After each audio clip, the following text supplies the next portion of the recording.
So the question of wholesome and unwholesome is a real crucial one. I mean, you really want to make sure that you know wholesome and unwholesome. And you don't just want to assume that you know. That's what most people do.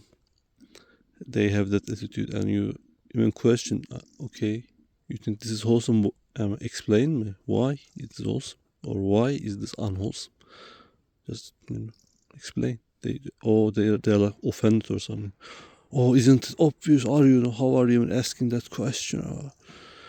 This is not the attitude that you want to have when it comes to Dhamma. You really want to make sure you want to go over it like 1,000 times until you are like crystal clear that you really know. Okay, when you know in the principle, you just want to like expand that principle, just clarify that principle. Okay. This should be like your natural topic of contemplation. You have like 18 hours a day, mental space. What are you feeling that in? You should feel it with these topics of contemplation. So you should contemplate on wholesome and unwholesome.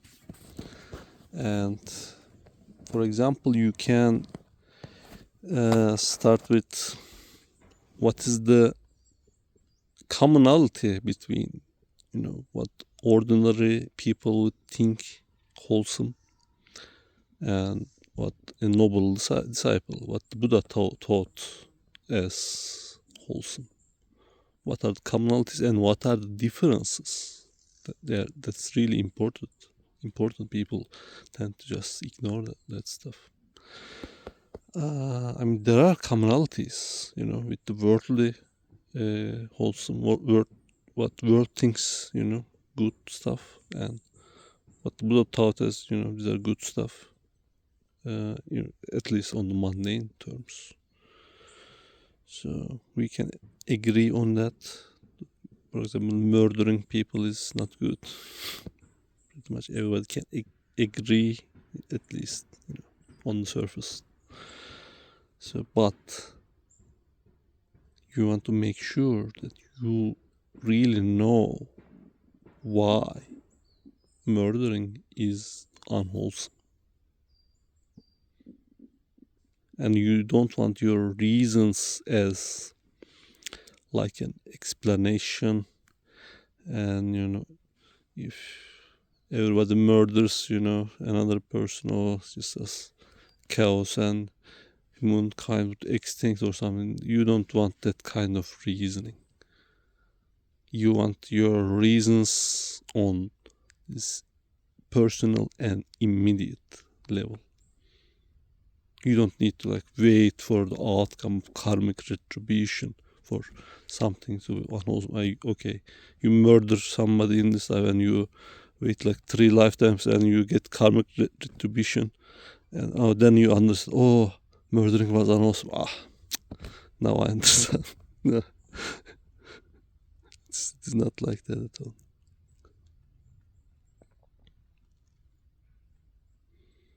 You want your reasons on the level of mental state. But obviously most people are not aware of their mental state, so their criteria are just this mundane outcomes or something. But you can start with you are even don't understand the mundane stuff. Okay, you can just study some ethics, philosophy of ethics. They are just very coarse and mundane. But at least you get, some kind of mundane right attitude, towards the world. But you don't want to stay on that level. You want to go beyond that level. You want to go to supramundane. You you don't want your reasons on the level of outcomes and whatever other people are reacting or what everybody else is doing. You want your criteria to be like this. This is what the Buddha said. What a noble disciple knows as wholesome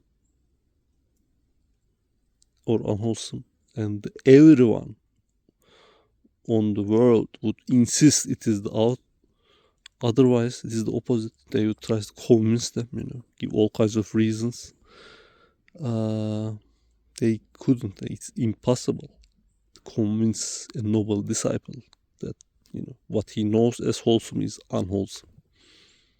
So you want that your conviction on that level, but people without wisdom would just take that as stubbornness.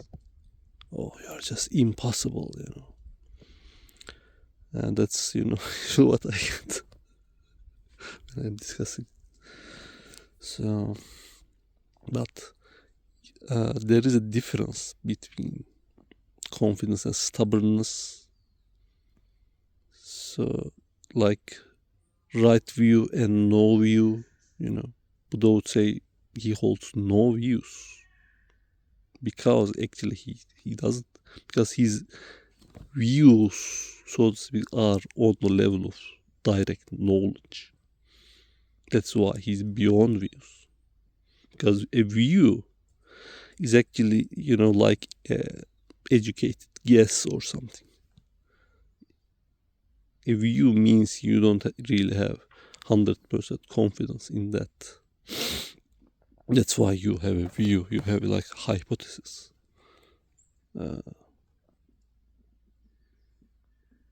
From data you have collected, you come up with a hypothesis, and that's your best guess. How the world actually works. It might be true. It might not be true. You really actually don't know. But a noble disciple knows how the mind works. Like a car mechanic knows how a car engine works. For example, somebody has been a car mechanic for like whole his life. He says 50 years of hands-on experience, okay, on fixing, maintaining a car engine. And somebody who hasn't really actually seen a car engine in his life has, comes up with a view that how this mechanism in the engine works. He has a view on that, and he tries to convince the car mechanics as what he knows is wrong. Actually, his theory, there are like proofs that his theory is right or whatever. But no matter how many arguments he comes up with, he can't convince the car mechanic, because he actually like knows inside out, like he knows himself, like he knows the engine, like this clear, crystal clear knowledge. You can't actually convince him to otherwise. Not that because he's just this ignorant, stubborn hillbilly or something. Because he actually knows. Okay, for example, if you want to have like good perspectives on the effects of murder on like this psychological effects, you can read like Dostoevsky. I think he's like great on that topic. Crime and Punishment and the brothers Karamazov are actually on this very topic of murder and that burden of that action, that weight of that action. Just how like turns you inside out. Like it's just a horrible act to carry out. So you really want to avoid that, because every action has like a karmic weight, and not the weight of breaking a precept is not the same. So actually these precepts are structured with the most heaviest to lightest, so to speak. The most important one is that you really want to avoid murdering somebody. But even that has like a qualitative, like, what do you say? For example, murdering an arahant is like a lot worse than murdering some regular person. Not because arahants are magical creatures or something. It's because like the mental state would take to murder an arahant. Imagine that mental state. That the arahant is like a perfect being, perfect moral being. Imagine the mind state to that evil, that warped perspective. That hellish mind state, you can think of that. Conjure up that motivation to kill arahant. Yeah.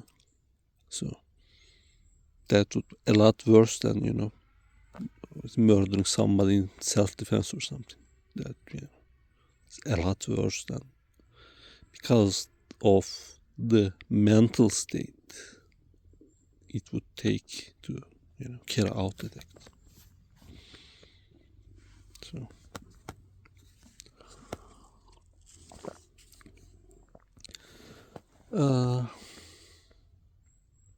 so it really takes it would take a lot of time and effort and get over that kind of action. Getting through, like, overcoming that depth, so to speak, karmic depth, to fix your warped mental states. That's really how you want to think of that. Like, unwholesome, it just warps your perspective, warps your mind. Just like Ajahn Nanamo says, your mind just bends over on itself, like falls on itself or something. And you fixing that, like, really hard. Once you have like warped perspective, it's just unwarping that. Then it just takes a lot of time, effort. It might take lifetimes to fix the karmic depth of murdering someone. Like, every precepts are actually for that reason. It's just to avoid that, like the heaviest unskillful stuff that you can do in samsara. The 5 precepts are just like protect you. They are like to protect you actually from those horrible mental states, let's say. So, and another one, for example, is about lying. And I don't think many people understand the effect of lying. I mean, they still think it is like, everybody would say, okay, it is like unskillful to lie. They would accept on the surface, but they still don't understand why. Okay, it is like lying is their understanding is on the level of like hurting somebody else with you're like how do you say, trying to embezzle somebody's money or something. You're lying because of that. You're hurting them somehow. That is the reason. Hurting somebody emotionally, that's the main criteria of ordinary people's unwholesome. What take that as unwholesome is just hurting somebody emotionally, making them feel bad. That's why. That's the main reason. That would be the main criteria. But actually for Buddha it wasn't even a criteria for unwholesome. Yeah, hurting somebody's feelings, that's like nothing. It's not even, it,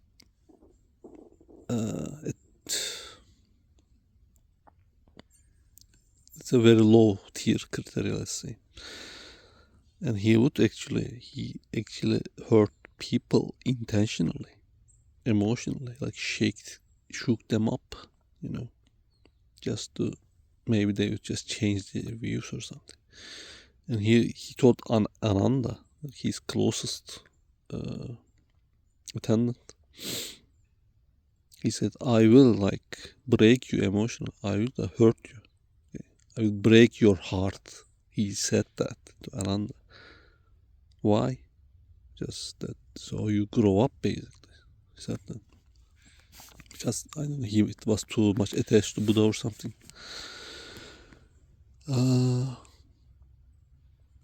Yeah, I mean, you need to see that difference. I mean, there is an unskillful,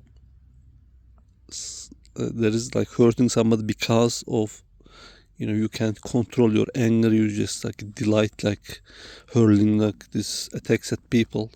Just take delight in that. This is a different state than what the Buddha did.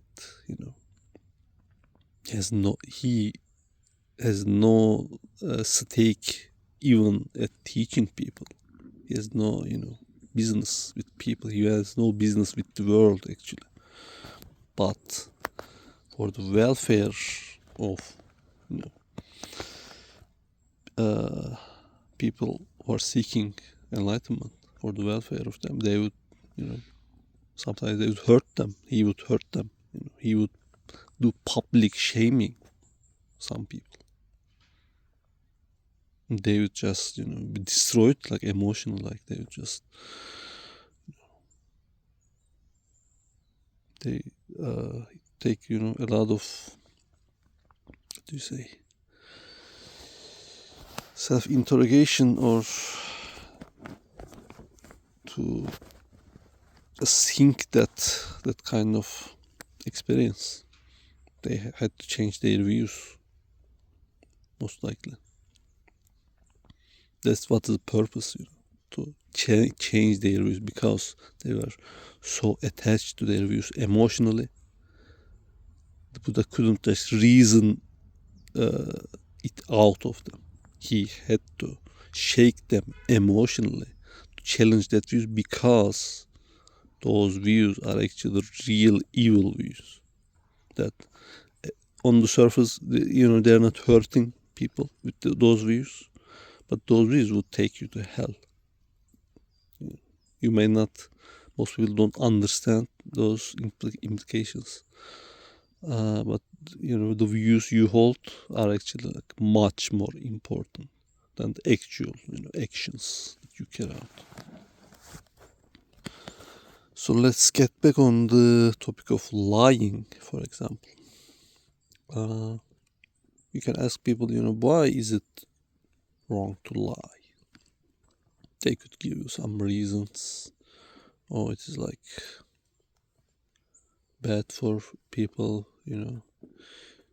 people won't trust you. The Buddha actually gave many mundane reasons that you want to be like truthful. There are like really valid mundane reasons. You can, if you have no perspective, you can start with those reasons, because people will trust you more. You have like a better, social circle. You have like good quality people associating with you. You will have better, time in samsara if you avoid lying in general. So, but that's not the main reason. Even if you're not hurting somebody, you still want to avoid. Even if you have nobody around, you still don't want to lie to yourself. That the self-transparency thing we thought about. That's actually the reason why lying is really bad. Because if you can't, this is like this is true for all of the precepts. If you can't contain your behavior on that coarse bodily level, there is no chance that you will contain your mind, from jumping all over directions. There's no chance at all, because controlling the mind is actually much more harder, like a lot, like 100 times more harder than actually controlling your bodily action. Okay, so if you're not contained, restrained in the body, in your speech, there's no chance you can be restrained in your mind, mental level. And if you can't be like truthful to other people, like on the mundane stuff, unimportant stuff, like I saw people who just lie because it is slightly more convenient for them. It's not a big deal or something. They just lie about anything because I don't know for what reason. They don't really get anything out of it, but they just prefer lying because it is like 1% more convenient at that moment to lie. Just do that. If you have that character, I mean, it's not really good. There is no chance that you will can be honest to yourself if you have that kind of attitude, let's say.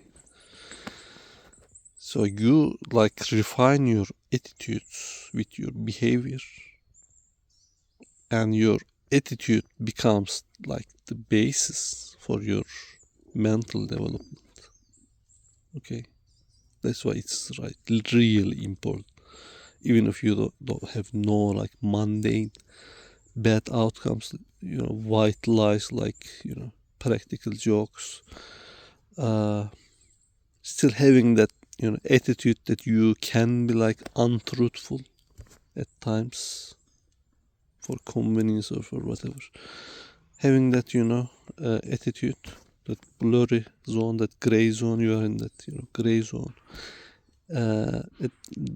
That amplifies on the mental state level, 100 times amplifies, and your mind will go all over the place, delusion. It turns into delusion. 1% of this becomes this giant delusion in your mind. It just amplifies. So you don't have any tolerance. You don't want to have any tolerance for lying if your concern is on that supramundane level. You can't afford, basically. You don't have the enough. What do you say?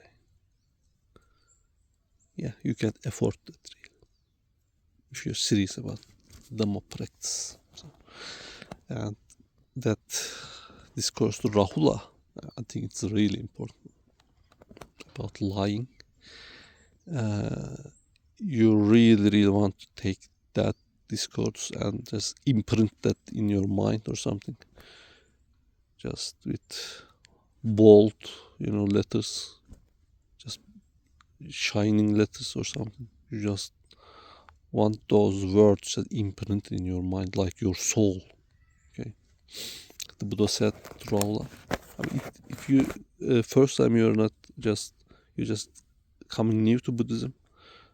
For example, I bought a book. There was a sutta, a compilation, and there was the sutta about Buddha was just what do you say? Rahula is like a little child, and the Buddha is being real harsh. That's not all. If you're not if you don't have discernment, you think, oh, I mean, it's not a cruel thing, It's just a child. I mean, he didn't hurt anybody. What he said was like probably a practical joke or something, for a laugh or something. He wasn't like trying to, embezzle some funds from an elderly or something. He didn't really hurt anybody. And your criteria is like he didn't hurt anybody, then you wouldn't understand why is the Buddha just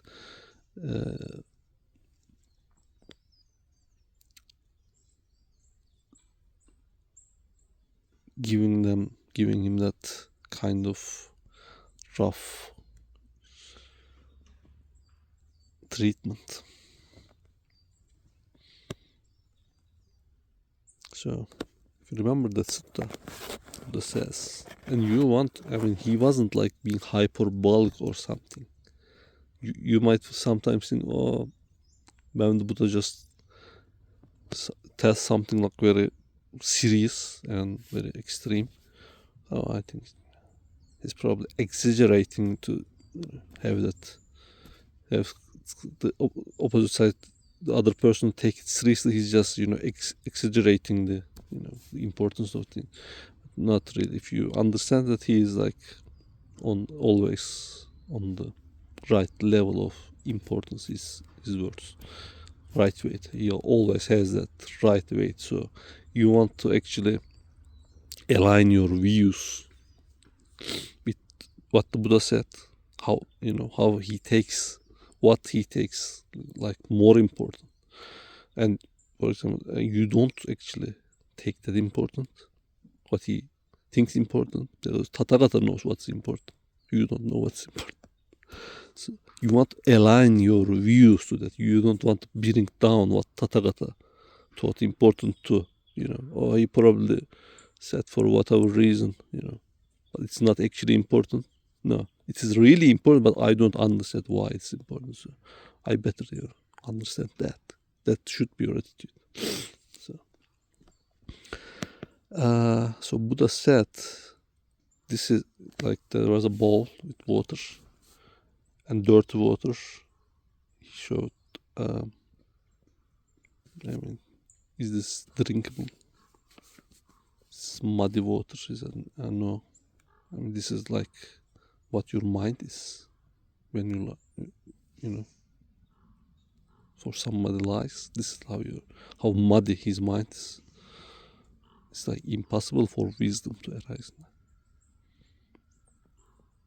He threw that water and showed that hollow bowl to that little child and said, this is how much integrity you have in yourself, Rahula. This is the contemplation, this is the self-reflective attitude you have when you lie. It's like zero. You're like this hollow. So you want to have that image printed in your mind. Take the weight, just to have that in your mind, those weight of those actions. So this could be like a topic of contemplation.